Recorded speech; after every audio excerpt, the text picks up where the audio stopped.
Judge గారు చెర్రీని లిల్లీని బోన్లో ప్రవేశపెడతారు. అపూర్వ నక్షత్ర ఇద్దరు కూడా లిల్లీ వైపు సీరియస్గా చూస్తూ సైగలు చేస్తూ ఉంటారు.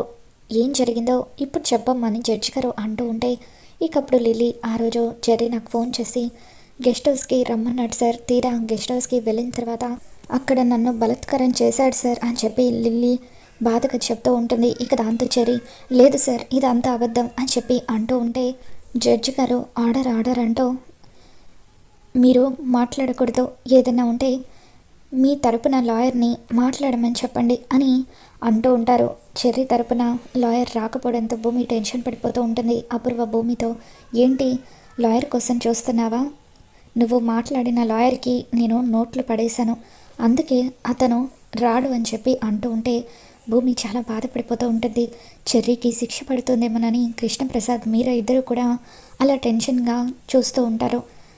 ఇకప్పుడు ఇతని తరపున వాదించే లాయర్ లేరు కాబట్టి ప్రాసిక్యూషన్ వారు సబ్మిట్ చేసిన ఆధారాలన్నీ పరిగణలోకి తీసుకొని అని చెప్పి చెర్రీకి జడ్జి గారు శిక్ష విధించబోతూ ఉంటే అబ్జెక్షన్ యువర్ ఆనర్ అని చెప్పి అప్పుడే గగన్ అక్కడికి వస్తాడు. చెర్రీ తరపున డిఫెన్స్ లాయర్ వారు వాదించడానికి వచ్చారు. ఇదిగోండి లాయర్ అని చెప్పి లాయర్ని గగన్ కోర్టుకి తీసుకొని రావడంతో అప్పుడు భూమి కృష్ణప్రసాద్ మీరా వీళ్ళంతా కూడా ఎంతగానో ఆనందపడిపోతూ ఉంటారు.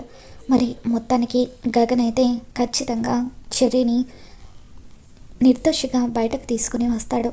మరి రాబోతున్న ఎపిసోడ్లో ఏం జరగబోతుందో మళ్ళీ మన ఛానల్లో తెలుసుకుందాం. ఈ వీడియో మీకు నచ్చినట్లయితే తప్పకుండా లైక్ చేయండి.